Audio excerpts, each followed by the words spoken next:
Noong sinaunang panahon sa Israel, noong ang mga hukom pa ang namumuno sa bayan, isang kwento ang nangyari na lubos na nakaapekto sa paglalakbay ng isang pamilya.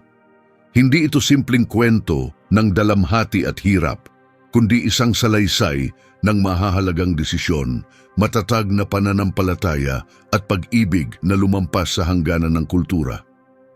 Ito ang kwento ni Ruth, isang banyagang babae na tinalikuran ang lahat ng pamilyar upang sundan ang kanyang biyenan sa isang lupang hindi niya kilala. Pinaalalahanan tayo ng kwentong ito na kahit sa pinakamabigat na sandali, kumikilos pa rin ang Diyos, hinuhubog ang mga buhay para sa isang mas malawak na layunin. Balikan natin ang isang pamilya mula sa Bethlehem na dahil sa matinding kagutuman ay lumikas mula sa kanilang bayan at natagpuan ang higit pa sa simpleng kaligtasan sa isang malayong lugar. Ganito naging bahagi ng kasaysayan ng bayan ng Diyos ang isang batang babae mula sa Moab. Nagsisimula ang aklat ni Ruth sa panahon ng kahirapan.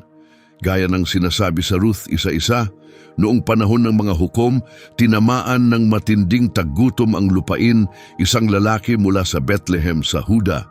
Kasama ang kanyang asawa at 2 anak na lalaki ang nagpasiyang lumikas muna patungong Moab upang makaiwas sa krisis. Nakakatawang isipin ang Bethlehem na ang ibig sabihin ay bahay ng tinapay ay wala mismong pagkaing maibigay. Sa gitna ng masakit na katotohanan ito, pinili ni Elimelech na kumilos para sa kaligtasan ng kanyang pamilya, hindi iyon basta-bastang desisyon. Ang taggutom ay nagdulot ng matinding paghihirap sa buong Israel. Tiningnan ni Elimelech ang kanyang asawang si Naomi at ang kanilang mga anak na sina Marlon at Kilion at naunawaan niyang kung mananatili sila, baka hindi sila mabuhay. Kahit masakit sa kanilang puso ang umalis, isinama ng pamilya ang kanilang mga gamit at nagsimula sa isang mahirap na paglalakbay. Mula sa maburol na bahagi ng Huda, tumawid sila sa dagat na patay at nagtungo sa kabundukan ng Moab. Isang lugar yon na puno ng hindi pamilyar na mukha, kakaibang tradisyon at higit sa lahat, ibang mga Diyos. Sa kasaysayan, ang mga Moabita ay itinuring na kaaway ng Israel. Sila ay nagmula kay Moab, anak ni Lot sa kanyang panganay na anak na babae, isang pinagmulan na kahihiyan sa pananaw ng mga Israelita gayunpaman. Dahil sa tagutom, wala nang ibang pagpipilian si Elimelech. Ayon sa talatang 2, nanirahan sila sa Moab. Bagamat pansamantala lamang ang balak nila hanggang matapos ang tagutom, unti-unti silang namuhay roon bilang mga dayuhan, sinikap nilang makibagay. Si Elimelech ay nagtrabaho para sa kanilang kabuhayan, habang si Naomi naman ay nagtuon sa pagpapalaki ng kanilang mga anak at pagtuturo ng kanilang paniniwala kahit nasa malayong lupain. Lumipas ang mga taon, lumaki sina Marlon at Kilion. Natuto silang magsalita ng wika ng Moab, nagkaroon ng mga kaibigan, at unti-unting nakibagay sa kulturang nakapaligid sa kanila. Ngunit dumating ang isang matinding dagok ayon sa Ruth 1:3. Si Elimelech, asawa ni Naomi, ay namatay. Bigla na lang siyang nabalo sa isang lupang hindi kanya. Ang 2 anak niyang lalaki na ngayon ay nasa hustong gulang na ang nagsimulang magtaguyod sa pamilya. Labis na nagdalamhati si Naomi sa pagkawala ng kanyang asawa, ngunit nakahanap siya ng kaaliwan sa kanyang mga anak kalaunan. Lalong napalapit sina Marlon at Kilion sa pamumuhay sa Moab at nagpakasal sa mga kababaihang taga roon. Sabi sa talatang 4, nag-asawa sila ng mga babaeng Moabita, sina Orpa at Ruth. Si Marlon ay nagpakasal kay Ruth, isang dalagang kilala sa kabaitan at tibay ng loob. Si Kilion naman ay kay Orpa, na parehong maalaga at tapat. Kahit magkaiba ang pananampalataya, buong puso nilang tinanggap ang paniniwala ni Naomi at ang kanyang paraan ng pamumuhay.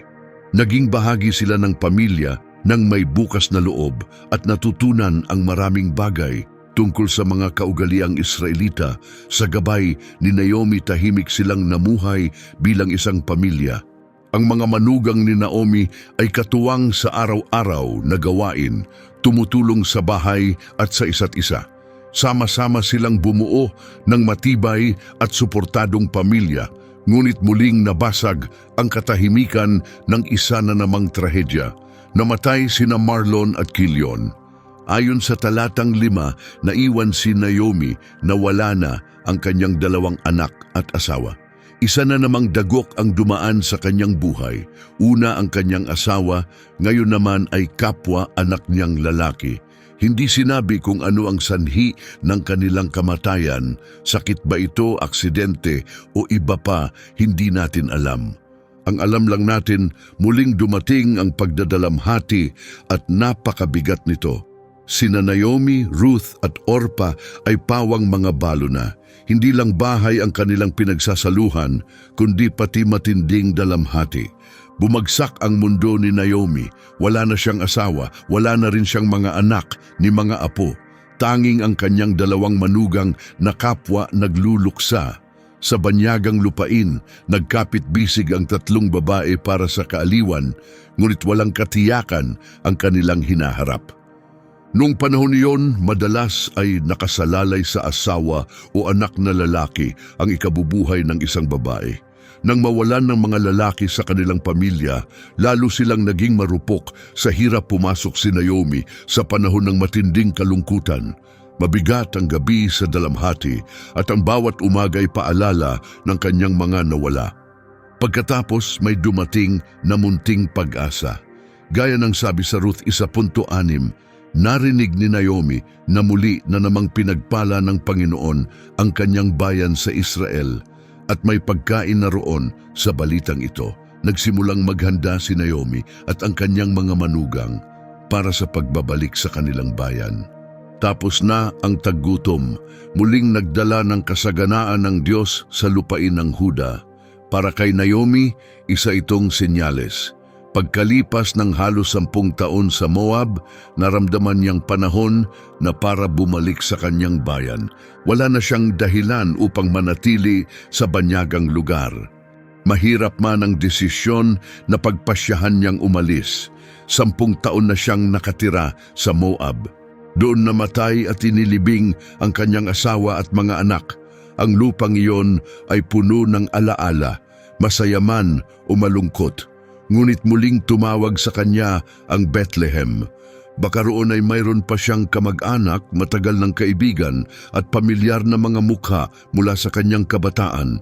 Mga taong nakakakilala sa kanya bago pa gumuho ang kanyang buhay, inimpake ni Naomi ang kakaunting gamit na natira sa kanya. Halos wala nang natira sa kanya sa paglipas ng mga taon. Tinulungan ni Orpa at Ruth si Naomi na tipunin ang mga kailangang dalhin para sa mahabang paglalakbay pabalik sa Yuda. Magkakasama, nagsimula ang 3 babae sa kanilang biyahe. Ngunit habang naglalakad sila, nagsimulang pag-isipan ni Naomi kung ano ang naghihintay sa hinaharap para sa kanyang mga manugang. Bata pa sila, magaganda at puno ng pag-asa. Nasa kanila pa ang buong kinabukasan. Bakit nila kailangang iwan ang lahat para sundan ng isang matandang babaeng puno ng pait at dalamhati patungo sa isang lupaing hindi man lang nila kilala? Habang naglalakad, bigla siyang huminto at humarap sa kanila. Namumuo ang luha sa kanyang mga mata at buong damdaming sinabi niya ang mga salitang nasa mga talata 8 at 9. Bumalik na kayo sa tahanan ng inyong mga ina. Pagpalain nawa kayo ng Panginoon dahil sa kabutihang ipinakita ninyo sa aking mga anak at sa akin. Naway bigyan niya kayo ng kapayapaan at ng bagong simula sa tahanan ng inyong magiging asawa. Hindi iniisip ni Naomi ang sarili, iniisip niya kung ano ang makakabuti para kina Ruth at Orpa. Kung sumama sila sa Israel, ituturing silang mga dayuhan, mga babaeng Moabita sa isang bayang hindi basta nagtitiwala sa banyaga. Pero sa Moab, kilala sila, tanggap at minamahal, may pamilya sila roon. Maaari silang magsimulang muli, mag-asawa at magkaanak. Kaya mula sa pag-ibig, binasbasan sila ni Naomi at hinalikan bilang pamamaalam, handang magpatuloy mag-isa. Pagkatapos ay humagulgol silang tatlo gaya ng pagpapatuloy ng talata 9. Malalim ang ugnayan ng tatlong babaeng ito. Pinagdaanan nila ang mga taon ng kagalakan, pagkawala at sakit mahirap ang pamamaalam. Hindi pa handang magpaalam sina Ruth at Orpa. Sabi sa talata 10, sumagot sila, "Sasama kami sa iyo, babalik kami sa iyong bayan." Ngunit mahinahong hinihikayat ni Naomi na pag-isipan nilang mabuti. Ipinaalala niya sa kanila na ang pananatili sa kanya ay walang malinaw na kinabukasan. Ipinaliwanag niya sa mga talata 11 hanggang 13. "Bakit kayo sasama sa akin? Wala na akong anak na maaari ninyong mapangasawa. Kahit mag-asawa ako ngayong gabi at manganak, maghihintay ba kayo hanggang lumaki sila? Mananatili ba kayong walang asawa sa loob ng maraming taon?" Masakit man ang kanyang mga salita, ito'y tapat. Sa Israel, kaugalian na ang kapatid ng asawa ang pakakasal sa byuda upang maipagpatuloy ang linya ng pamilya, pero wala ng anak si Naomi. At kahit magkaroon pa siya, hindi makatotohanan ang paghihintay. Sinabi niya, "Mas mabigat para sa akin ang lahat ng ito kaysa sa inyo, sapagkat tila iniwan na ako ng Panginoon." Hindi lang siya malungkot, ramdam niyang iniwan na siya ng Diyos. Muling tumangis ang tatlong babae, labis na apektado sa kanilang pinagdadaanan. Pagkatapos ay nagpasya si Orpa. Sabi sa talata 14, muli silang umiyak ng malakas. Pagkatapos ay hinalikan ni Orpa ang kanyang biyenan bilang pamamaalam. Ngunit si Ruth ay mahigpit na kumapit sa kanya. Sa gitna ng luha, binigyan ni Orpa si Naomi ng huling halik. Hindi iyon madaling desisyon, ngunit ito ay praktikal. Uuwi siya sa kanyang bayan, sa kanyang kultura, at sa mundong pamilyar sa kanya. Sisikapin niyang buuin muli ang kanyang buhay. Hindi siya hinusgahan ni Naomi. Sa halip, humarap siya kay Ruth at muling sinabi sa talata 15, "Tingnan mo, ang iyong hipag ay bumalik na sa kanyang bayan at sa kanyang mga Diyos, sumama ka na sa kanya." Taos-puso ang kagustuhan ni Naomi na palayain si Ruth sa anumang pakiramdam ng obligasyon. Naniniwala siyang karapat-dapat si Ruth sa isang buong buhay, hindi isang buhay na karga ang lungkot ng isang matandang babae. Ngunit hindi gumalaw si Ruth habang papalayong naglalakad si Orpa pabalik ng Moab, nanatili si Ruth sa tabi ni Naomi. Mayroong matatag at malalim sa loob ni Ruth, isang bagay na hindi niya kayang iwan si Naomi. Muling sinubukan ni Naomi na kumbinsihin siya, ngunit hindi nagbago si Ruth. At ang sumunod na nangyari ay naging isa sa pinakamakapangyarihang pahayag ng pag-ibig at katapatan sa kasaysayan. Tinitigan ni Ruth si Naomi at sinabi ang mga salitang tatatak magpakailanman na nasa Ruth 1:16 hanggang 17. "Huwag mo akong piliting iwan ka o bumalik. Kung saan ka pupunta, doon ako pupunta. Kung saan ka titira, doon din ako titira. Ang iyong bayan ay magiging aking bayan at ang iyong Diyos ay aking Diyos. Kung saan ka mamamatay, doon din ako mamamatay at doon ako ililibing. Parusahan nawa ako ng Panginoon kung may anumang bagay maliban sa kamatayan ang makapaghiwalay sa atin." Hindi ito basta pangakong mabait, isa itong malalim at personal na panata. Iniiwan ni Ruth ang lahat ng kanyang nakasanayan, ang kanyang bayan, ang kanyang lahi, at ang kanyang paniniwala upang manatiling kasama si Naomi nang sabihin niyang ang iyong bayan ay magiging aking bayan at ang iyong Diyos ay aking Diyos. Hindi lang siya nakikiramay, tinatanggap niya ang isang ganap na bagong buhay, isang bagong pananampalataya. Ang mga taong kasama niya sa loob ng maraming taon ang nagbago sa kanya. Ang Diyos ng Israel ay humipo sa kanyang puso sa paraang hindi nagawa ng alinmang Diyos ng Moab. Ngayon, handa na siyang ialay ang sarili sa panibagong pananampalataya at kinabukasan. Hindi na nagsalita si Naomi. Ayon sa talata 18, nang makita niyang talagang desidido si Ruth na sumama, tumigil na siya sa panghihikayat. Wala nang saysay na pilitin pa siya gumawa na si Ruth ng desisyong babago sa buhay nilang pareho sa paraang hindi pa nila lubos na nauunawaan.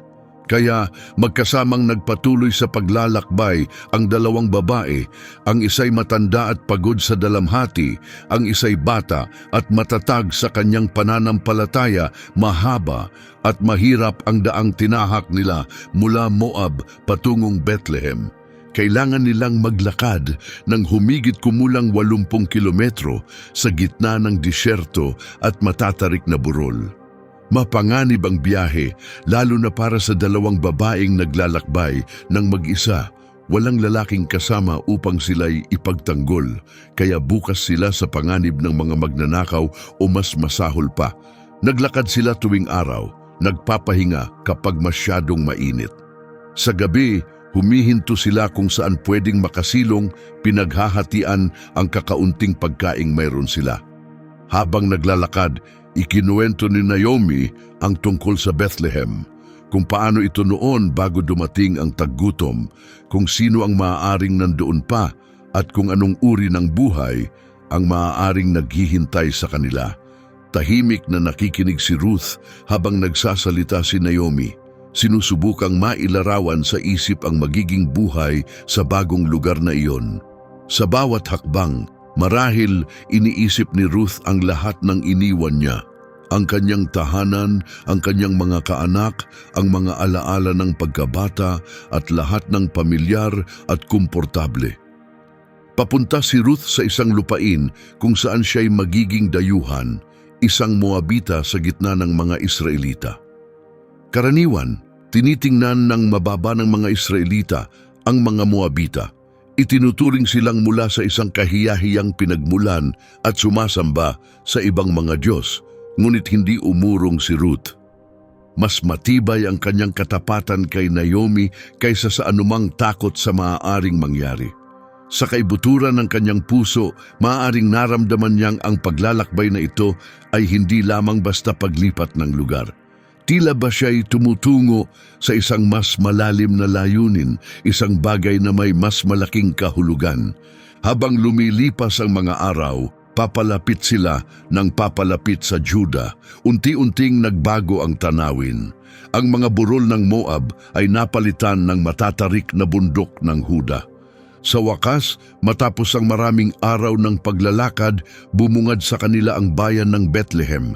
Nakapaloob ito sa mga luntiang burol at tila payapa sa malamlam na liwanag ng tagsibol panahon niyon ng pag-aani ng Sebada. Kumikinang sa ginto ang mga bukid sa labas ng Bethlehem, handa ng anihin.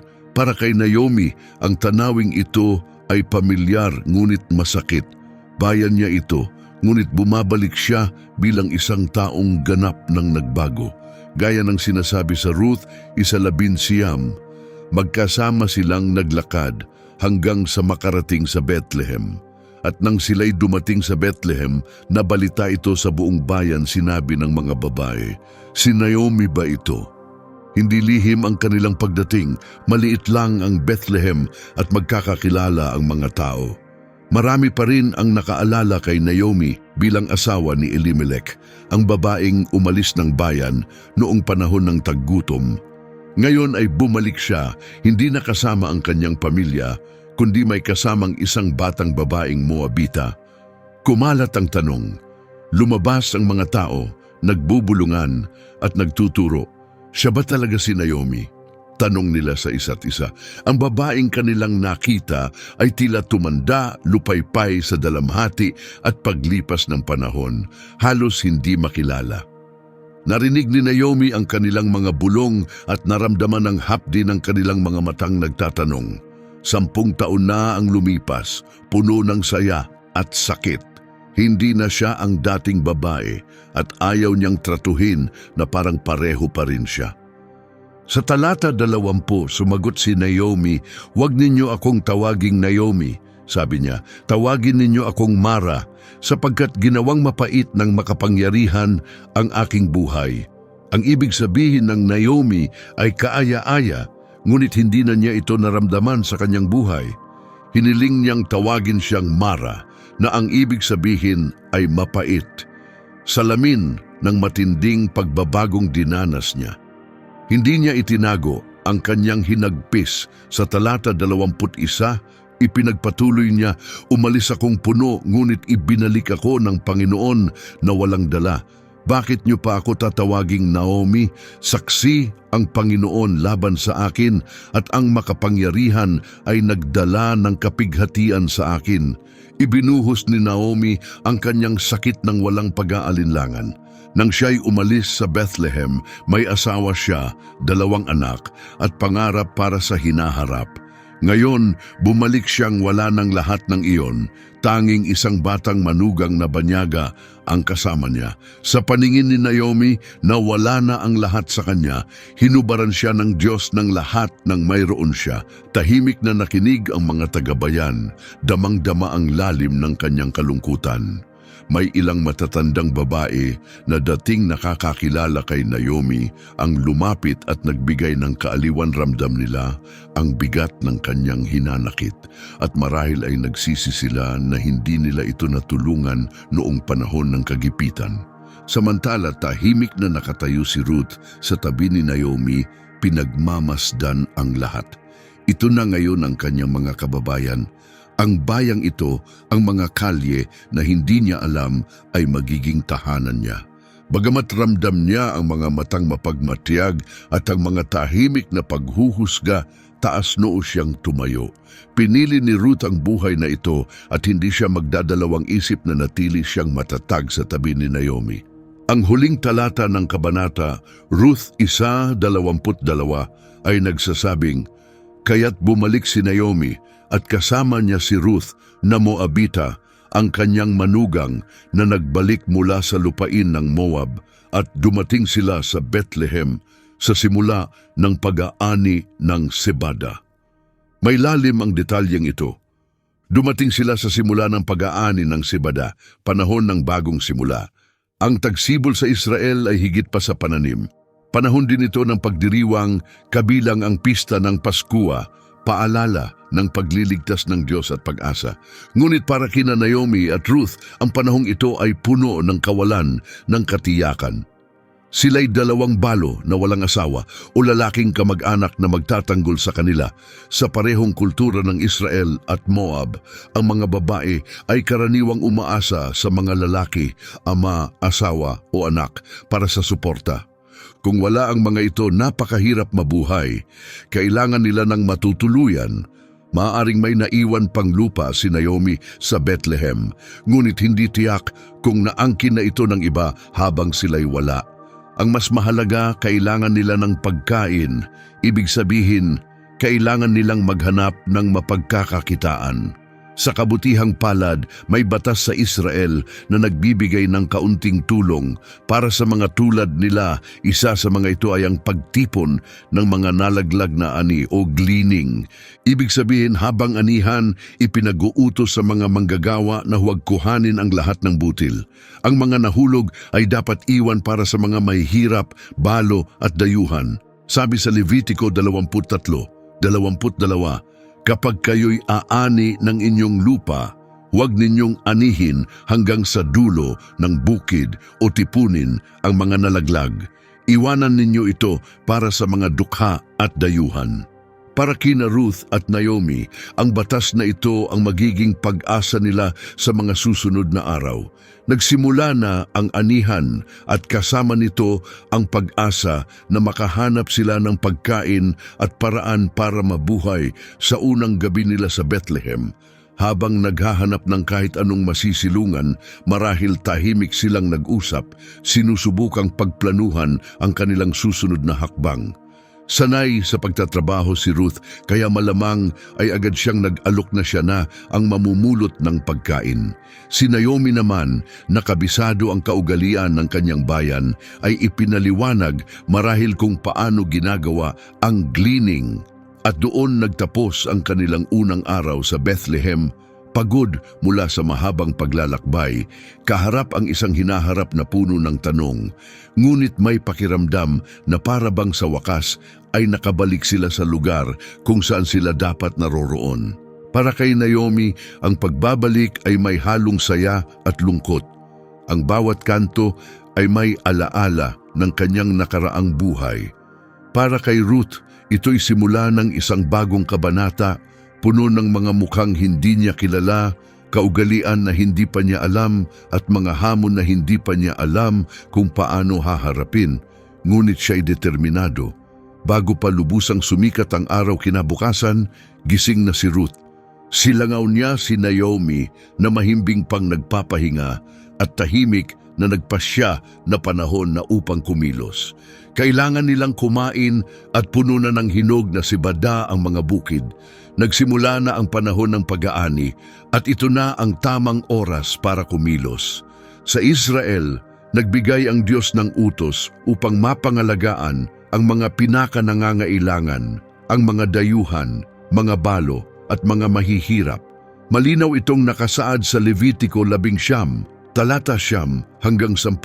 Kapag umaani, hindi dapat pulutin ang lahat ng ani o abutin ang mga gilid ng bukid. Ang anumang mahulog ay dapat iwan para sa mga nangangailangan. Ito ang tinatawag na gleaning, isa itong batas na nilikha upang walang magutom kahit yaong walang sariling lupa o kabuhayan. Natutunan ito ni Ruth mula kay Naomi at ngayon ay handa na siyang maranasan ito. Ayaw niyang umasa lang kay Naomi o maging pabigat. Gusto niyang tumulong, mag-ambag at masigurong may makakain sila. Kaya nagpasya siya. Pahintulutan mo akong pumunta sa bukid at mamulot ng nalaglag na butil mula sa sinumang papayagan ako, sabi ni Ruth kay Naomi, ayon sa Ruth 2:2. Magalang siyang humingi ng pahintulot, ngunit ipinakita rin niya ang tapang at ang kagustuhang magsikap. Hindi si Ruth ang tipo ng taong naghihintay lang. Handa siyang kumilos. Nakita ni Naomi ang kanyang determinasyon at pumayag. Sige anak, sagot niya. Marahil nagbigay siya ng paalala kung saan pupunta o paano makikitungo sa mga estranghero. Ngunit sa huli, ipinagkatiwala niya kay Ruth ang pasya at ang puso nito. Kaya bit-bit ang walang lamang basket at pusong puno ng pag-asa tumungo si Ruth sa mga bukid. Wala siyang kakilala sa bayang ito, wala siyang gabay, basta't sinundan niya ang daan, hinahanap kung saan may mga taong nag-aani. Sa huli, napadpad siya sa isang bukid kung saan abala na ang mga manggagawang umaani. Sumunod siya mula sa likuran, pinupulot ang mga butil ng sibada na nahuhulog ayon sa Ruth 2:3. Nagsimula siyang mamulot sa likod ng mga taga-ani. Mainit at nakakapagod ang gawain. Yumuko si Ruth muli at muli, pinupulot ang bawat butil na makita niya, maingat na inilalagay sa kanyang basket. Masakit ang kanyang kalamnan, pagod ang kanyang mga paa, ngunit tiniis niya ito. Iniisip si Naomi at ang pangangailangan nilang dalawa. Ang hindi niya alam, ang bukid na pinuntahan niya ay pag-aari ng lalaking nagngangalang Boaz. Ayon sa pagpapatuloy ng talata, nagkataon na siya ay nasa bukid ni Boaz na mula sa angkan ni Elimelech. Tila aksidente ito, ngunit hindi ito basta pagkakataon, hindi ito basta kahit anong bukid. At si Boaz ay hindi basta kahit sinong lalaki. Siya'y isang mayamang may-ari ng lupa sa Bethlehem at higit pa roon malapit siyang kamag-anak ni Elimelech, ang yumaong asawa ni Naomi. Ayon sa tradisyon ng Israel, siya ay isang tagapagtubos, may karapatan at pananagutang tumulong sa pamilya ng kanyang kamag-anak sa oras ng pangangailangan. Habang abala si Ruth sa pagtatrabaho, napansin siya ng ilan sa bukid. Ang kanyang anyo, pananalita at kilos ay malinaw na nagpapakitang siya ay dayuhan. Marahil ay may ilang tumingin sa kanya nang may pagdududa, ang iba'y may pag-usisa.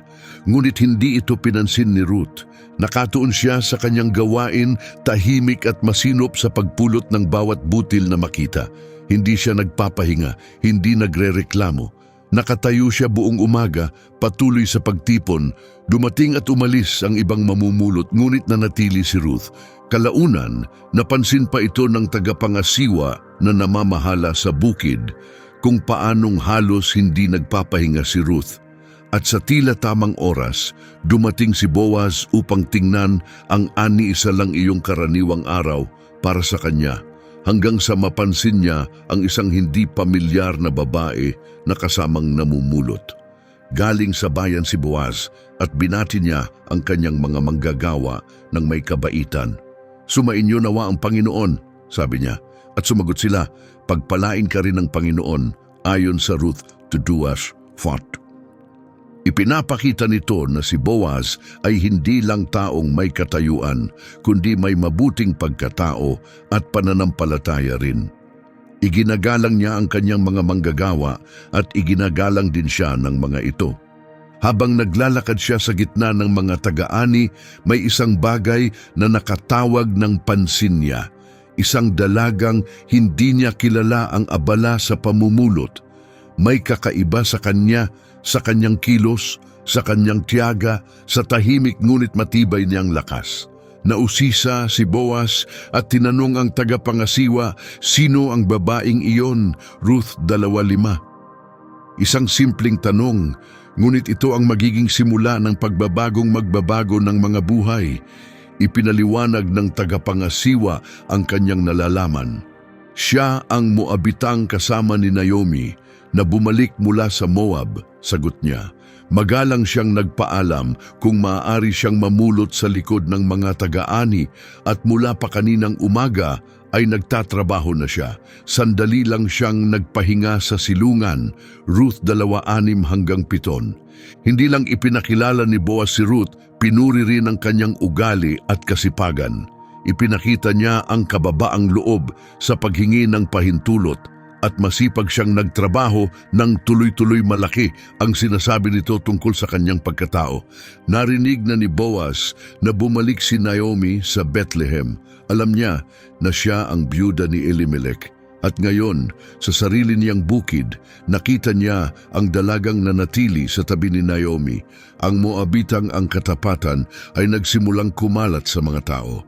Ang banyagang ito ay gumawa ng matapang na desisyong talikuran ang lahat ng alam niya para samahan ang kanyang matandang biyenan. Naantig si Boaz sa kanyang tapang at katapatan at nagpasya siyang kausapin siya ng personal. Nilapitan niya si Ruth na may tunay na kabaitan at paggalang, hindi bilang mababa o dayuhan, kundi bilang isang taong karapat-dapat sa habag at dangal.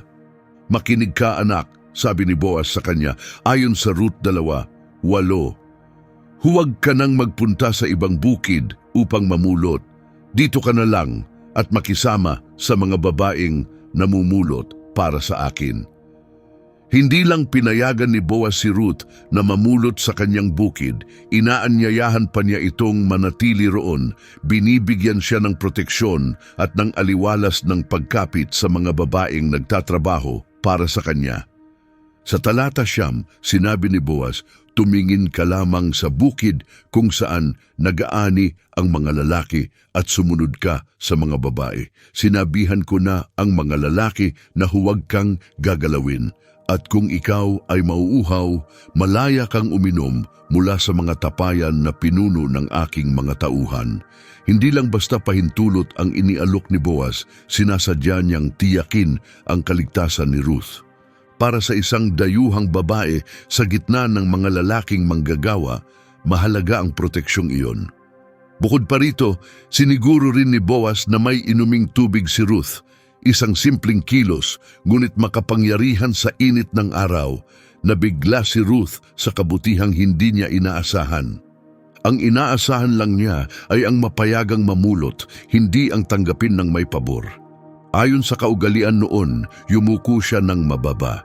Halos nakadikit ang mukha sa lupa at buong puso niyang tinanong, "Bakit mo ako pinakitaan ng ganitong kabaitan, gayong ako'y isang dayuhan?" Ruth 2:10. Galing sa kababaang loob at pagkamangha ang kanyang tanong. Bakit bibigyang pansin ng isang taong may mataas na katayuan sa Israel ang gaya niyang isang Moabita mula sa bayang dating itinuturing na kaaway ng Israel? Ang sagot ni Boaz ay nagsiwalat ng tunay na dahilan ng kanyang kabutihan. Gaya ng mababasa sa mga talata 11 at 12, sinabi ni Boaz, "Narinig ko ang lahat ng ginawa mo para sa biyenan mo matapos mamatay ang iyong asawa, kung paanong iniwan mo ang iyong mga magulang, ang iyong lupain, at sumama sa mga taong hindi mo kilala. Naway gantimpalaan ka ng Panginoon para sa lahat ng iyong ginawa.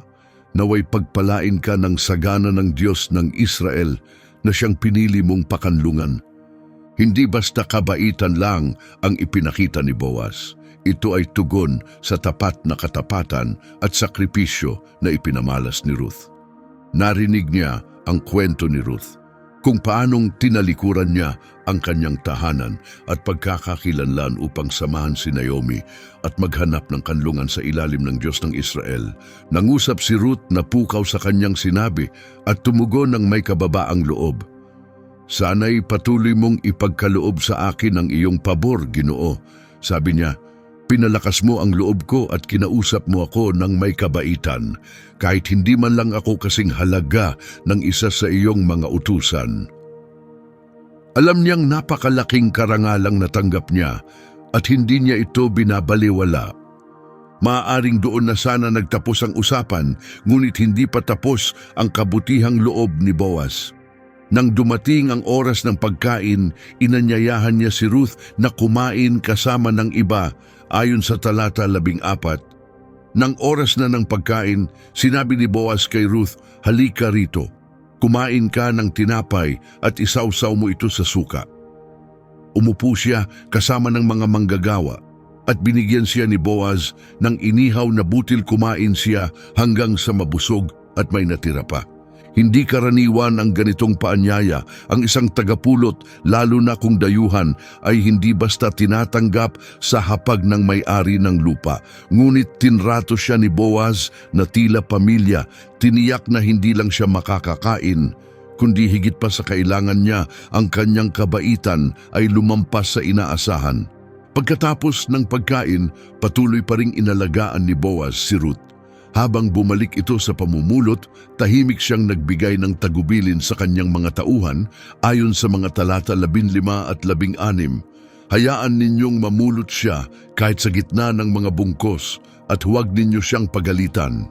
Sa katunayan, maghulog kayo ng ilang mga tangkay mula sa mga bunton at iwan iyon para sa kanya. Huwag ninyo siyang pagsabihan." Lumampas ito sa karaniwang tuntunin ng pamumulot.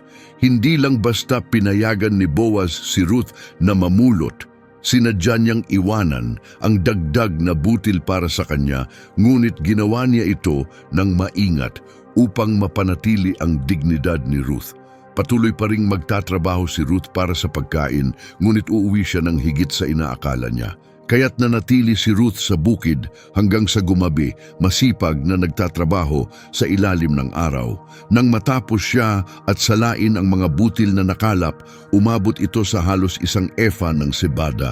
Ruth 2:17. Malaking dami iyon, sapat para pakainin sila ni Naomi ng ilang araw. Bit-bit ang mabigat na sako, umuwi si Ruth. Sabik siyang hindi lang magdala ng pagkain, kundi ibahagi rin ang lahat ng nangyari. Nang makita ni Naomi ang dami ng butil, siya'y namangha. "Saan ka namulot ngayon? Saan ka nagtrabaho? Pagpalain ang taong tumulong sa iyo," sigaw niya. Ruth 2:19. Agad niyang napagtanto na nakatanggap si Ruth ng pambihirang kabutihan. Karaniwan, ang mga namumulot ay hindi nakakauwi ng ganun karami sa isang araw. Ikinwento ni Ruth ang buong pangyayari, ang oras sa bukid, ang kabutihang tinanggap niya, at ang lalaking naging mabait sa kanya. "Boaz ang pangalan ng lalaking pinagtatrabahuhan ko ngayon," sabi niya, na hindi pa batid ang kahalagahan ng pangalang iyon kay Naomi. Biglang nagbago ang mukha ni Naomi, nabuhay muli ang kanyang pag-asa. "Pagpalain nawa siya ng Panginoon," sigaw niya sa talata 20. hindi siya tumigil sa pagpapakita ng kabutihan sa mga buhay at sa mga patay. Pagkatapos ibinunyag ni Naomi ang isang bagay na hindi alam ni Ruth. Ang lalaking iyon ay malapit nating kamag-anak. Isa siya sa ating mga tagapagtubos. Nakita ni Naomi ang koneksyong hindi pa naunawaan ni Ruth. Hindi basta mabait na estranghero si Boaz, may posibilidad siyang gumanap ng mas malaking papel sa kanilang buhay. Si Boaz ay hindi lamang mabait na lalaki na tumulong sa isang balo. Isa siyang mahalagang bahagi ng tradisyon ng Israel. Siya ay isang goel o tagapagtubos. Ayon sa batas ni Moises, ang goel ay isang malapit na lalaking kamag-anak na may karapatan at pananagutan na panatilihin ang pangalan at ari-arian ng isang pamilyang nawalan ng haligi. Kapag namatay ang isang lalaking Israelita na walang anak, inaasahang ang pinakamalapit na kamag-anak na lalaki ang magpapakasal sa biyuda at magkakaanak sa ngalan ng namatay. Ang kaugalian ito ay tinatawag na levirate law, ipinaliwanag sa Deuteronomio 25, talata 5 hanggang 6. Kung may magkakapatid na lalaki na magkakasama at namatay ang isa ng walang anak, hindi maaaring pakasalan ng byuda ang ibang lalaki sa labas ng pamilya. Sa halip, dapat siyang pakasalan ng kapatid ng kanyang asawa at ang panganay na anak mula sa kanila ay tataglay ng pangalan ng namatay upang hindi ito mawala sa Israel. Bukod sa kasal, may karapatan ding tubusin ng tagapagtubos ang ari-arian ng pamilya na naipagbili dahil sa kahirapan, gaya ng sinasabi sa Levitico 25. Kapag ang isa sa inyong mga kababayan ay naging dukha at naipagbili ang ilang bahagi ng kanyang ari-arian, ang pinakamalapit niyang kamag-anak ang dapat tumubos nito. Para kay Naomi, ang pagkaalam na si Boaz ay isang goel ay nagbigay liwanag ng pag-asa, hindi lang para sa kanilang ikabubuhay, kundi para sa muling pagbabalik ng kanilang kinabukasan. Dahil kamag-anak ni Elimelech si Boaz, ang yumaong asawa ni Naomi, may legal siyang karapatang pakasalan si Ruth at posibleng mabawi rin ang anumang lupang dating pag-aari ng kanilang pamilya. Dahil dito, ibinahagi ni Ruth kay Naomi ang iba pang sinabi ni Boaz. Sinabi pa niya na manatili raw akong kasama ng kanyang mga manggagawa hanggang sa matapos ang buong pag-aani. Kwento niya ayon sa Ruth 2:21. Ibig sabihin, hindi lang siya pinangako ang protektahan sa isang araw, kundi sa buong panahon ng anihan. Nakita ito ni Naomi bilang isang tanda mula sa Diyos, isang pintuang nabuksan, hinikayat niyang tanggapin ni Ruth ang alok ni Boaz. Mabuti yan, anak, na sumama ka sa kanyang mga babae. Sa ganoon, walang mang-aabala sa iyo sa ibang bukid, sabi niya sa talata 22. Mas ligtas at mas mainam para kay Ruth na manatili sa pangangalaga ni Boaz. Kaya't ipinagpatuloy ni Ruth ang pamumulot sa mga bukid ni Boaz kasama ng iba pang babaeng manggagawa hanggang sa matapos ang pag-aani ng sebada at trigo. Sa panahong iyon, nanatili siya kay Naomi at araw-araw na inuuwi ang kanyang nakalap. Tahimik at maayos ang panahong iyon, isang bagay na matagal nang hindi nila naranasan. Ngunit habang lumilipas ang mga linggo at papatapos na ang anihan, nagsimulang mag-isip si Naomi tungkol sa hinaharap. Panandalian lang ang pamumulot. Kapag natapos na ang anihan, paano na sila mabubuhay sa mga darating na buwan? Inspirado sa lahat ng nangyari, nagsimula si Naomi ng isang matapang na plano, isang maaaring magbigay sa kanila ng mas matatag na kinabukasan. Sa Ruth 3:1-4, ibinahagi ni Naomi ang kanyang balak. Anak ko, sabi niya, hindi ba't dapat humanap ako ng tahanang magiging maayos ang buhay mo? Si Boaz, na kasama ng mga babaeng pinagtatrabahuhan mo, ay kamag-anak natin. Mamayang gabi, maghihiwalay siya ng sebada sa giikan. Maligo ka, magpabango, at isuot mo ang pinakamaganda mong damit, pumunta ka roon, ngunit huwag kang magpakita hanggang matapos siyang kumain at uminom. Kapag humiga na siya, pagmasdan mong mabuti kung saan siya nahiga. Pagkatapos, lumapit ka, alisin mo ang sapin sa kanyang paa at mahiga ka roon. Siya na ang magsasabi ng dapat mong gawin. May kasamang panganib ang planong ito. Para sa mga hindi pamilyar sa kaugalian ng mga Israelita, maaaring mukhang di angkop o kahiya-hiya ito total, ipinapadala ni Naomi si Ruth kay Boaz sa gabi, sa isang pribadong lugar. Ngunit kilala ni Naomi ang pagkatao ni Boaz. Tiwala siya sa kanyang dangal at sa batas na gumagabay sa kanilang bayan. Sa pag-alis ng sapin sa paa ni Boaz at paglapit sa kanya, hindi seduksyon ang layunin ni Ruth, kundi isang simbolikong kilos. Maingat niyang ipapaalala kay Boaz ang kanyang tungkulin bilang tagapagtubos at ipapakita na siya ay bukas sa pag-aasawa at naghahanap ng proteksyon ayon sa batas. Isa itong tahimik at marangal na paraan upang humiling ng isang banal na hakbang. Tiwala si Ruth kay Naomi. Naranasan na niya ang kabaitan ni Boaz. Napatunayan niya ang probisyon ng Diyos. Kaya tumugon siya ng may simpleng pagsunod. Gagawin ko ang lahat ng sinabi mo. Sagot niya sa talata 5:1, itong hakbang ng pananampalataya, hindi lang sa plano ni Naomi o sa dangal ni Boaz, kundi sa Diyos ng Israel na kanyang piniling sundan.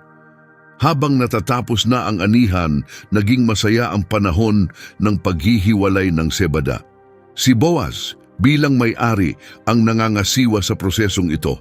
Ang huling hakbang sa pag-aalis ng ipa sa butil, isa itong panahon ng kasiyahan, bunga ng matinding paggawa. Sa Ruth 3:7, mababasa natin, pagkatapos kumain at uminom si Boaz at masaya ang kanyang pakiramdam, humiga siya sa dulo ng bunton ng butil. Tahimik na lumapit si Ruth, inalis ang sapin sa kanyang paa at humiga sa tabi nito. Hindi lasing si Boaz, kontento lang siya pagkatapos ng pista at handa ng matulog malapit sa ani upang bantayan ito gaya ng kaugalian noon. Ang giikan ay isang bukas at mahangin na lugar sa burol kung saan ginagamit ang hangin upang paghiwalayin ang ipa. Madalas, ang mga may-ari ng lupa ay natutulog sa tabi ng kanilang mga bunton upang bantayan ito laban sa magnanakaw. Sumunod si Boaz sa kaugaliang iyon. Sinunod ni Ruth ng maingat ang mga tagubilin ni Naomi. Naligo siya, nagpabango at nagsuot ng pinakamaganda niyang damit. Naghintay siyang makatulog ang mga manggagawa at humiga si Boaz.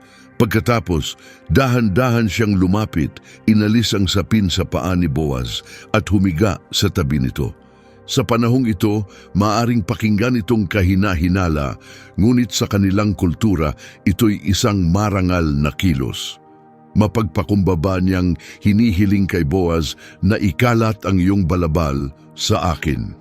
Isang simbolikong paraan ng paghingi ng proteksyon, ng kasal at ng kinabukasang may gabay. Kaugnay ito sa tipan at sa tungkulin ng tagapagtubos. Bandang hating gabi, nagising si Boaz, marahil dahil sa lamig ng walang sapin sa paa o dahil sa pakiramdam ng presensya ng iba. Ayon sa Ruth 3:8, nagulat ang lalaki at lumingon, at naroon ang isang babaeng nakahiga sa kanyang paanan. Isipin ang kanyang gulat sa madilim na gabi, makakita ng isang taong tahimik na nakahiga roon. Sino ka? Tanong ni Boaz sa dilim. Ayon sa Ruth 3:9, hindi niya maaninag ng maayos. Sumagot si Ruth ng walang pag-aalinlangan, ako si Ruth, ang iyong lingkod, ikalat mo ang iyong balabal sa akin, sapagkat ikaw ay isang tagapagtubos. Malinaw at matapang ang kanyang sagot. Ipinakilala niya ang sarili, ngunit nagbigay rin ng isang mahalagang kahilingan. Ang ikalat mo ang iyong balabal sa akin ay isang makatang pananalita, may lalim na simbolismo, isang tahimik ngunit matatag na hiling na siya'y pakasalan. Hindi ito emosyonal na panawagan, kundi isang pag-apila sa legal at moral na tungkulin ni Boaz bilang tagapagtubos, isang goel. Ito ay sandaling madaling mamasamain. Isang batang babae na lumalapit sa isang lalaki sa kalagitnaan ng gabi sa isang lugar na walang ibang nakakita. Maaari itong magmukhang mali, ngunit alam ni Boaz ang ibig sabihin ni Ruth. Nakita niya ang katapatan at tapang sa kanyang mga salita. Walang halong tukso ang kanyang kilos, kundi tahimik na dignidad. Ang sagot ni Boaz sa mga talata 10 hanggang 11 ay nagsiwalat ng kanyang pagkatao at ng mataas niyang pagtingin kay Ruth. Pagpalain ka nawa ng Panginoon, anak ko, ang kabutihang ito ay higit pa sa una, dahil hindi ka naghanap ng mas batang lalaki, mayaman man o mahirap. Huwag kang matakot. Gagawin ko ang lahat ng iyong hinihiling, sapagkat alam ng lahat ng tao sa bayan na ikaw ay isang babaeng may mabuting karakter. Hindi niya nakita ang kahilingan ni Ruth bilang pangahas. Sa halip, nakita niya ito bilang kilos ng katapatan at tapang, isang pagpapakita ng katapatan kay Naomi at ng paggalang sa pamilya ng kanyang yumaong asawa. Hindi hinabol ni Ruth ang kayamanan o kabataan. Pinili niya ang tama at pinarangalan siya ni Boaz dahil dito. Ayon sa kanya, kilala ng buong Bethlehem ang dangal ni Ruth. Ngunit may isang balakid. Si Boaz, isang lalaking tapat sa batas at katarungan, ay nagsiwalat ng mahalagang bagay. Totoo na ako'y tagapagtubos ng pamilya, sabi niya kay Ruth sa talata 12, ngunit may isa pang lalaking mas malapit na kamag-anak kaysa sa akin. Ayon sa batas ng mga Israelita, ang karapatang tumubos sa isang pamilya sa pamamagitan man ng pag-aasawa o pagbili muli ng lupa ay unang ibinibigay sa pinakamalapit na lalaking kamag-anak. Hindi maaaring basta na lang gampanan ni Boaz ang tungkuling iyon nang hindi mo na binibigyan ng pagkakataon ang mas malapit na kamag-anak. Kailangang gawin ang lahat ayon sa tamang paraan. Kaya't nangako si Boaz kay Ruth, manatili ka rito ngayong gabi at sa umaga kung nais niyang tumubos sa iyo, hayaan mo siya. Ngunit kung hindi siya handa, habang buhay ang Panginoon, ako ang gagawa nito. Humiga ka muna hanggang sa mag-umaga. Ruth 3:13. Tahimik na nanatili si Ruth sa paanan ni Boaz hanggang sa unang liwanag ng bukang liwayway. Ngunit iniisip pa rin ni Boaz ang dangal ni Ruth at gusto niyang protektahan ang kanyang pangalan. Ayaw niyang may makakita sa kanya at maling pag-isipan. Ayon sa talata 14, bumangon si Ruth bago pa makilala ang sinuman at sinabi ni Boaz, huwag ipaalam na may babaeng dumating sa giikan.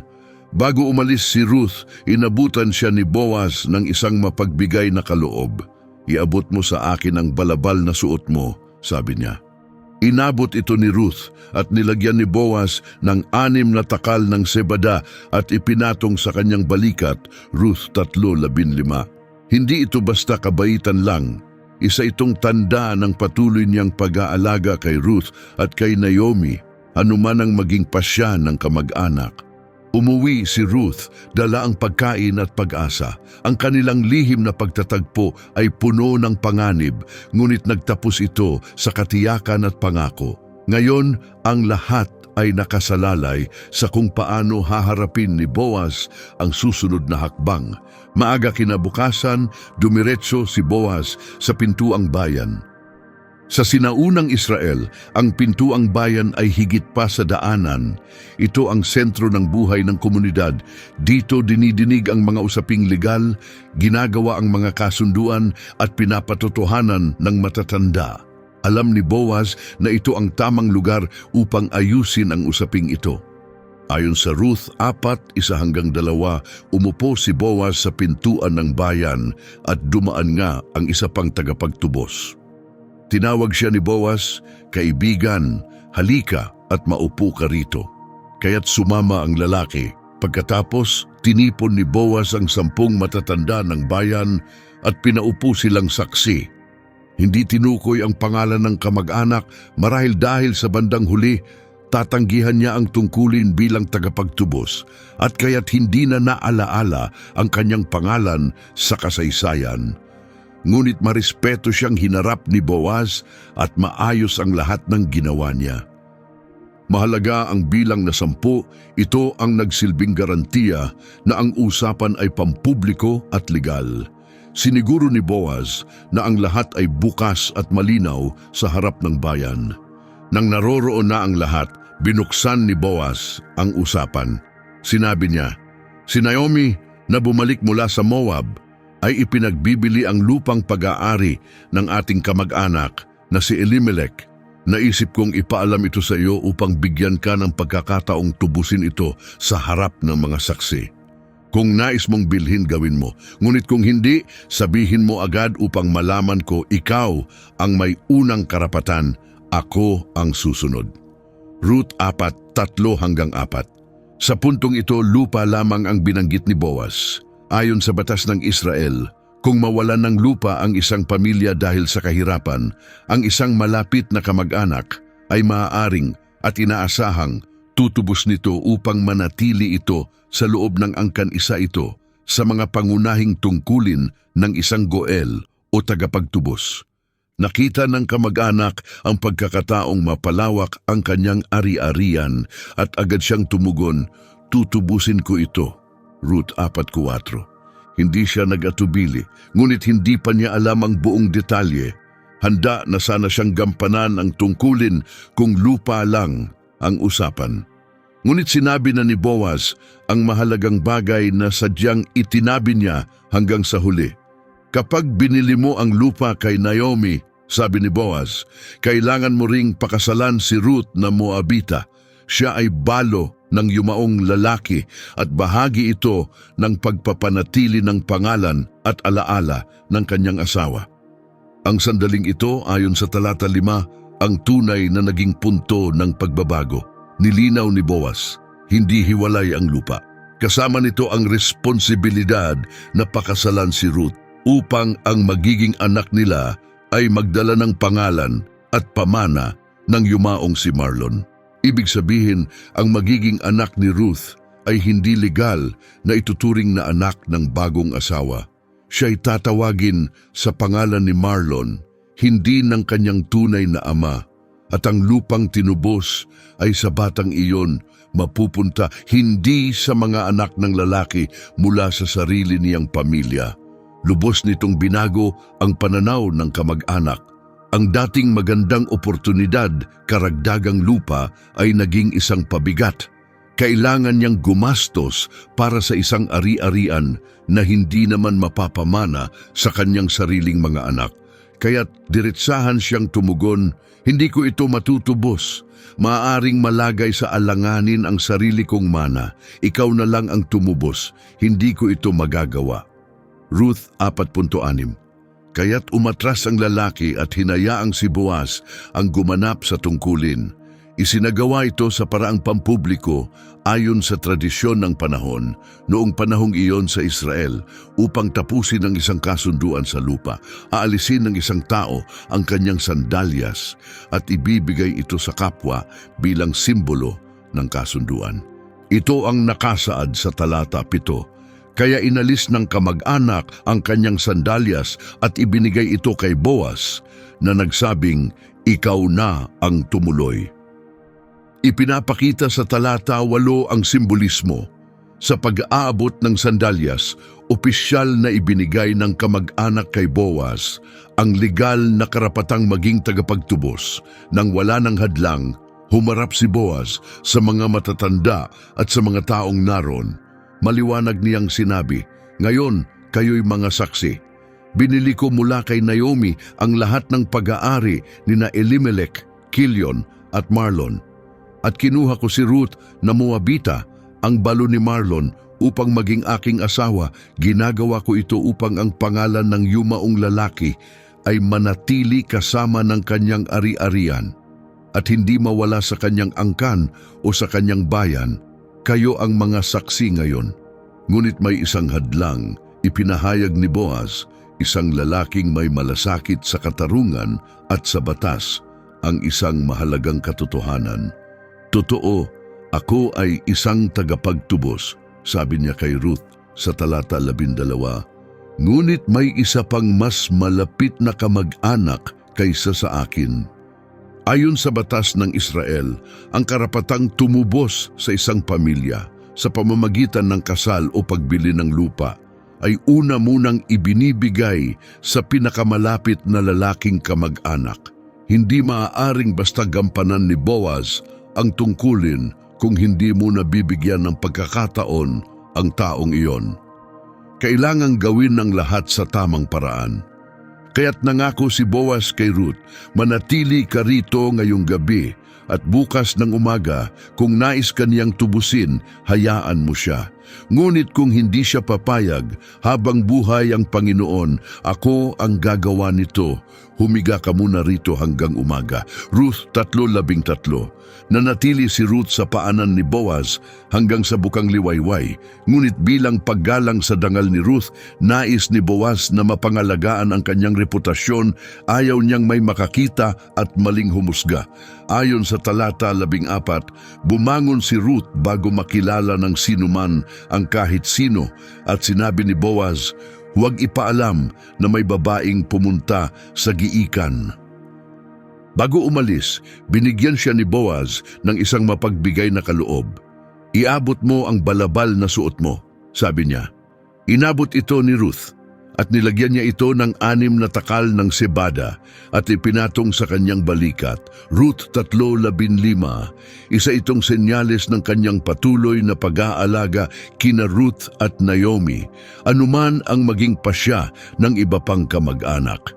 Umuwi si Ruth, dala ang pagkain at pag-asa. Ang pagtatagpo nila sa gabi ay puno ng panganib, ngunit nagtapos sa pangako at katiyakan. Ngayon, nasa kamay na ni Boaz ang susunod na hakbang. Kinabukasan, pumunta agad si Boaz sa pintuang bayan. Sa sinaunang Israel, ang pintuang bayan ay sentro ng buhay ng pamayanan. Dito ginaganap ang mga legal na kasunduan at pinapatotohanan ng mga nakatatanda. Alam ni Boaz na dito dapat ayusin ang lahat. Ayon sa Ruth 4:1 hanggang 2, umupo si Boaz sa pintuan at dumaan ang nasabing kamag-anak. Tinawag siya ni Boaz, kaibigan, halika at maupo ka rito. Sumama ang lalaki at tinipon ni Boaz ang 10 nakatatanda ng bayan upang magsilbing saksi. Hindi binanggit ang pangalan ng kamag-anak marahil dahil sa hindi niya tinupad ang tungkulin, kaya hindi na siya isinama sa alaala ng kasaysayan, ngunit hinarap pa rin siya ni Boaz ng may respeto at sa paraang maayos. Mahalaga ang presensya ng 10 saksi, ginagawa nitong legal at malinaw ang lahat ng pag-uusap. Inilatag ni Boaz ang usapin. Si Naomi na bumalik mula sa Moab ay nagbebenta ng lupa na pag-aari ni Elimelech. Nais kong ipaalam ito sa iyo at bigyan ka ng pagkakataong tubusin ito sa harap ng mga saksi. Kung nais mong bilhin, gawin mo. Kung hindi, sabihin mo agad, sapagkat ikaw ang may unang karapatan, ako ang kasunod. Ruth 4:3-4. Sa puntong ito, lupa pa lang ang binanggit ni Boaz.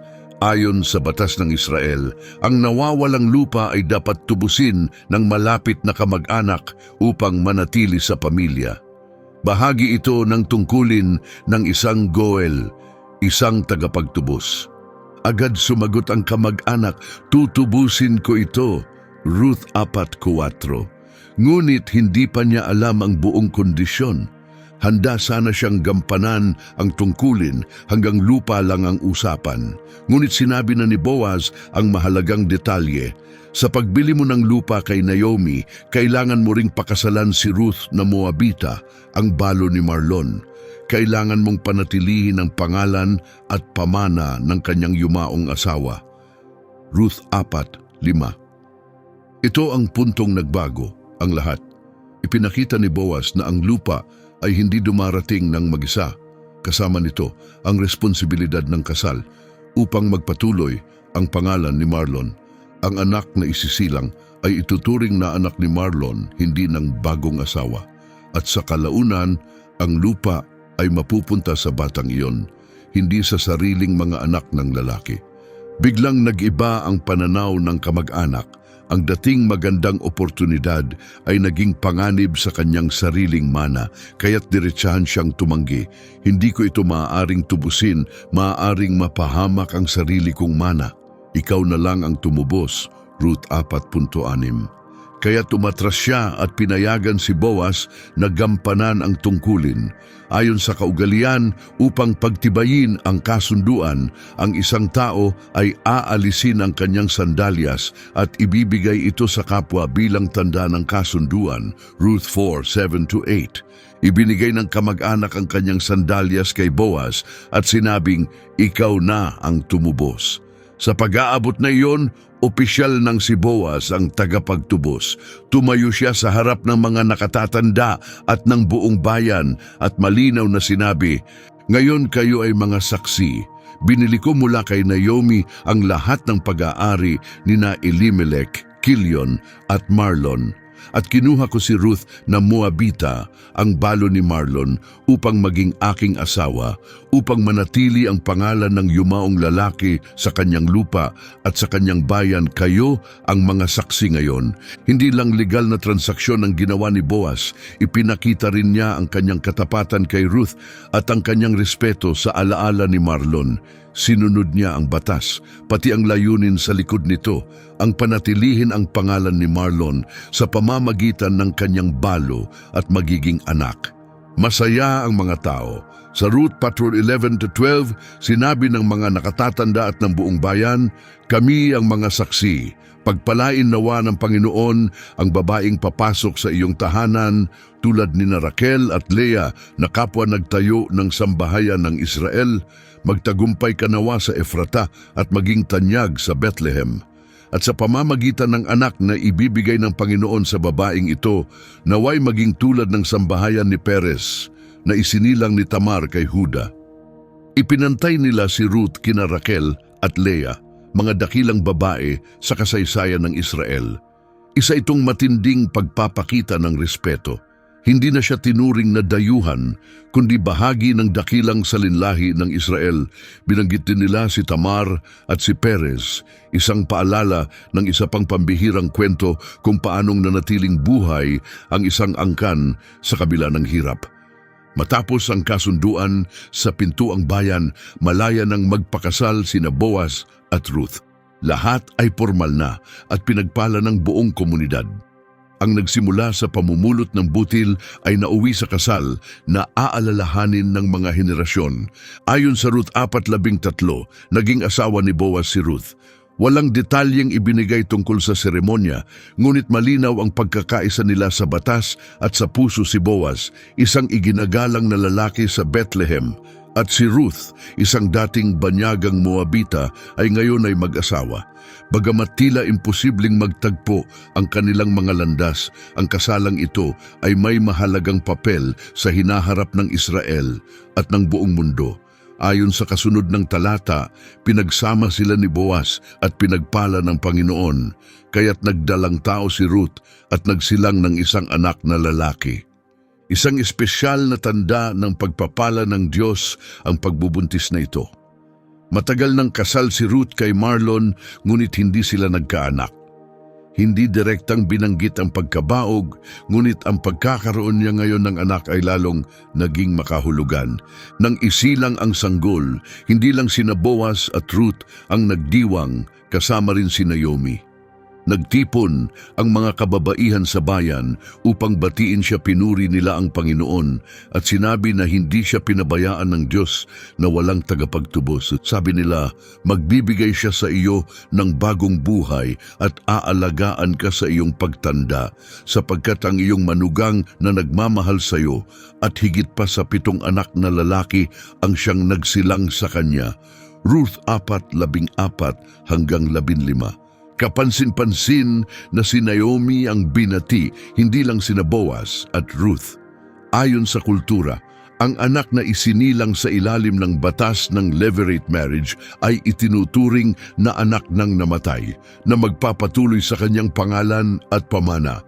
Para kay Naomi, na nawalan ng asawa at 2 anak, ang batang ito ay naging sagisag ng bagong buhay. Kinilala rin ng mga kababaihan ang kahalagahan ni Ruth. Ang sabihing mas mahalaga siya kaysa sa 7 anak na lalaki ay isang napakataas na papuri. Lalo na sa kulturang ang pagkakaroon ng maraming anak na lalaki ang turing na pinakamalaking pagpapala. Sa pamamagitan ng pagmamahal at katapatan, ibinigay ni Ruth kay Naomi ang higit pa sa lahat ng nawala sa kanya. Ayon sa talata 16, kinuha ni Naomi ang sanggol sa kanyang mga bisig at inalagaan ito. Hindi ito simpleng yakap lamang, ito ay simbolo ng mas malalim na papel, halos parang pag-aampon. Ipinakita ni Naomi na ang batang ito ay siyang magpapatuloy sa angkan ng kanyang anak na si Marlon. Pagkatapos sinabi ng mga kababaihan, may anak si Naomi at pinangalanan nila ang bata ng Obed. Si Obed ang magiging ama ni Jesse at si Jesse ang ama ni David. Ruth 4:17. Ang pangalang Obed ay nangangahulugang lingkod o sumasamba, tanda ng pag-asang siya'y mamumuhay na may debosyon sa Diyos. Kakaiba rin na hindi sina Boaz at Ruth ang nagbigay ng pangalan, kundi ang mga kapitbahay. Ipinapakita nito kung gaano kasangkot ang buong komunidad sa kagalakang ito. Lahat ay naging bahagi ng mas malaking plano ng Diyos. At ang talata 17 ay hindi lang basta nagsasabi kung sino si Obed. Ipinapahiwatig din nito ang kanyang kahalagahan sa hinaharap. Si Obed ang magiging lolo ni Haring David. Ang kwento na nagsimula sa kalungkutan at hirap ay naging bahagi ng pambansang kasaysayan ng Israel. Para kina Boaz at Ruth, ang pagsilang ni Obed ang naging katuparan ng kanilang mahaba, hindi inaasahang paglalakbay. Para kay Naomi, tila muling nabuhay ang kanyang puso, napalitan ng kagalakan ang dating lungkot. Para sa mga taga-Bethlehem, isa itong malinaw na tanda ng katapatan ng Diyos na mula sa sakit ay may darating na tuwa at mula sa pagkawasak ay may muling pagbangon. Nagtatapos ang kwento ni Ruth sa isang tila di inaasahang paraan, sa isang talaan ng mga pangalan, isang talaang kanan. Sa mga huling talata, Ruth 4:18 hanggang 22, tinunton ang lahi mula kay Perez hanggang kay David. Narito kung paano ito ipinapakita. Si Perez ang ama ni Hezron, si Hezron ang ama ni Ram, si Ram ang ama ni Aminadab, si Aminadab ang ama ni Nashon, si Nashon ang ama ni Salmon, si Salmon ang ama ni Boaz, si Boaz ang ama ni Obed, si Obed ang ama ni Jesse, at si Jesse ang ama ni David. Hindi lang ito listahan ng mga pangalan, ito ang susi sa mas malalim na kahulugan ng buong kwento. Ipinapakita nito na ang simpleng kwento ng isang dayuhang balo at ng kanyang biyenan ay may mahalagang bahagi sa mas malaking plano ng Diyos. Si Obed, ang anak nina Ruth at Boaz, ang magiging ama ni Jesse. At si Jesse, gaya ng alam ng bawat Israelita, ay ang ama ni David, ang pinakadakilang hari sa kasaysayan ng Israel. Siya ang tinaguriang taong ayon sa puso ng Diyos. Ibig sabihin si Ruth, isang babae mula sa Moab, ay naging lola ni Haring David. Isinulat ang kanyang pangalan sa lahing maharlika ng Israel. Lalong kahanga-hanga ito kapag naalala nating paano karaniwang tinitingnan ng mga Israelita ang mga Moabita. Hinahamak sila sapagkat sila'y lahi ni Moab. Ang batang isinilang mula sa nakakagimbal na kwento ni Lot at ng kanyang panganay na anak na babae sa Genesis 19:37. Ayon sa batas ni Moises, may mahigpit na utos laban sa mga Moabita. Isa rito ay nagsasabing walang Moabita o Amonita ang maaaring pumasok sa kapulungan ng Panginoon. Sabi sa Deuteronomio 23:3, hanggang sa 10 salinlahi ay huwag papasukin sa kapulungan ng Panginoon ang sinumang Moabita. Ngunit dito, makikita natin si Ruth, isang dating dayuhan, na ganap na tinanggap ng bayan ng Israel at higit pa pinarangalan bilang ninuno mismo ni Haring David. Ipinapakita ng makapangyarihang tagpong ito na ang katapatan sa Diyos at pagmamahal sa kanyang bayan ay kayang lampasan ang mga hadlang ng kultura at lumang pagkiling. Pagkalipas ng maraming taon, nang isulat sa Ebanghelyo ni Mateo ang talaan ng mga ninuno ni Jesus, binanggit ng tuwiran si Ruth. Si Boaz ay naging ama ni Obed sa pamamagitan ni Ruth. Si Obed ang ama ni Jesse. Ayon sa Mateo 1:5, isa siya sa 5 babae lamang na binanggit sa buong talaan ng lahi ni Jesus. Patunay kung gaano kahalaga ang kanyang kwento sa mas malaking larawan ng pagtubos.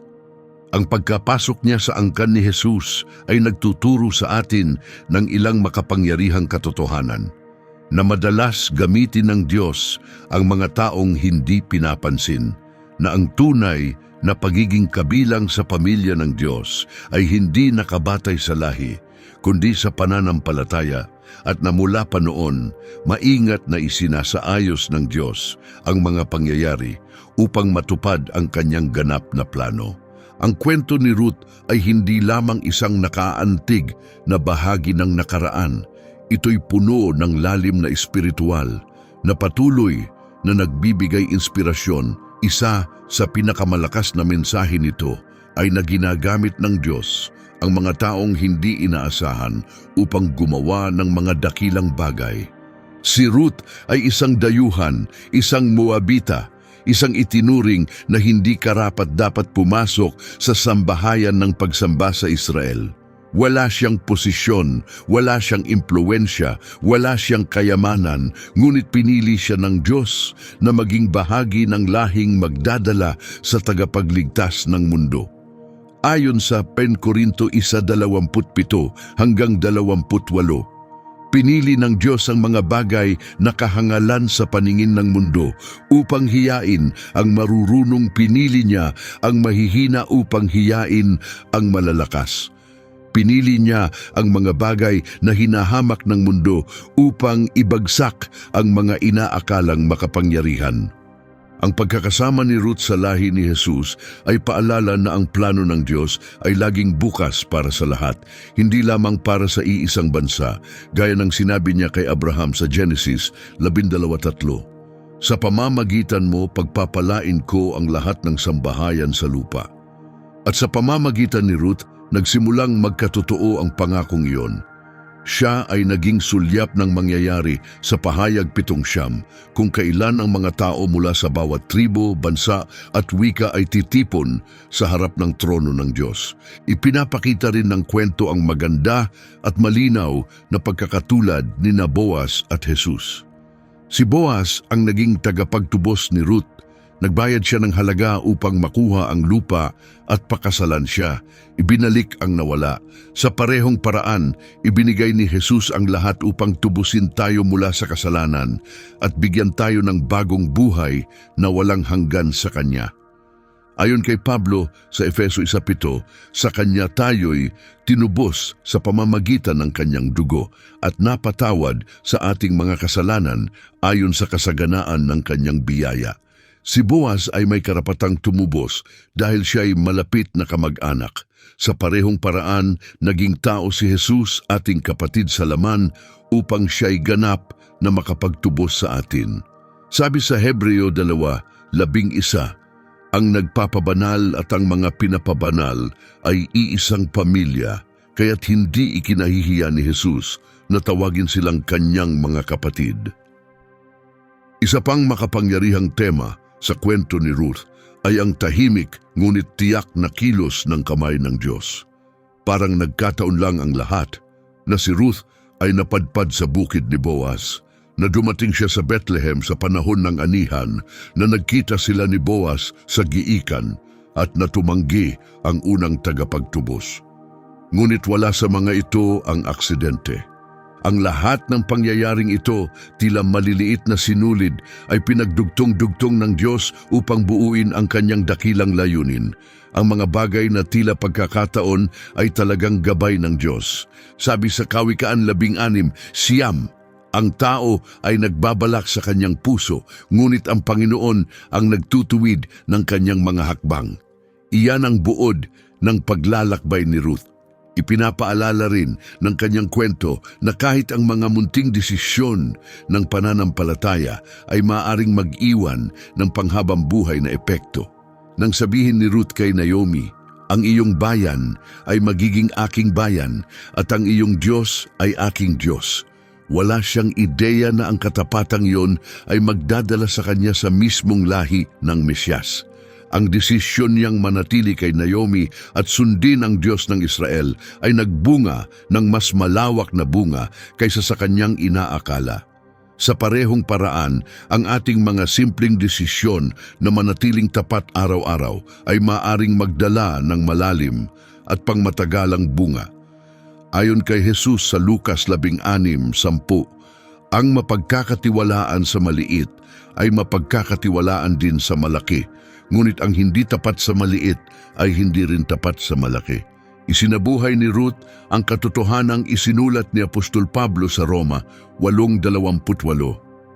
Alam natin na sa lahat ng bagay ay kumikilos ang Diyos para sa ikabubuti ng mga umiibig sa Kanya, sa mga tinawag ayon sa Kanyang layunin. Sina Ruth, Boaz at Naomi ay dumaan sa kalungkutan, kawalan, kahirapan at kawalang katiyakan, ngunit sa lahat ng iyon, maingat na hinuhubog ng Diyos ang kanilang kwento. Hindi lang niya sila pinagpala, sa kanilang panahon, isinulat niya ang isang kwento na hahantong kay Haring David at sa huli kay Jesus na Kristo. Ang kanilang kwento ay naging pagpapala para sa buong mundo. Kung tumimo sa puso mo ang kwentong ito, huwag mo itong sarilihin. Ibahagi mo ang video na ito sa isang taong kailangang paalalahanan na ang Diyos ay palaging kumikilos, tahimik, may pagmamahal at tapat sa likod ng mga pangyayari. Baka may kakilala kang dumaraan sa mahirap na yugto o may taong kailangang muling marinig na ang Diyos ay hindi kailanman nagpapabaya. At kung hindi ka pa nakasubscribe sa channel na ito, ngayon na ang tamang panahon para maging bahagi ng aming pamilya. Pindutin mo ang subscribe button para hindi mo mamiss ang kahit isang kwento mula sa Biblia. Iyon mo rin ang notification bell para lagi kang una sa bagong video. Anong bahagi ng kwento ni Ruth ang pinakatumimo sa iyo? Ibahagi mo sa comments. Gusto naming marinig ang kwento mo. Mahalaga ang iyong tinig. At huwag kalimutang i-like ang video na ito upang mas marami pa ang makarinig ng mensahe ng pag-asa at pagtubos. Magkita-kita tayo sa susunod na video kung saan ipagpapatuloy natin ang paglalakbay sa mga makapangyarihan at nagbibigay inspirasyong kwento sa Biblia at kung paano ang lahat ng ito ay humahantong kay Hesukristo. Naway pagpalain ka ng Diyos kasama ang iyong pamilya.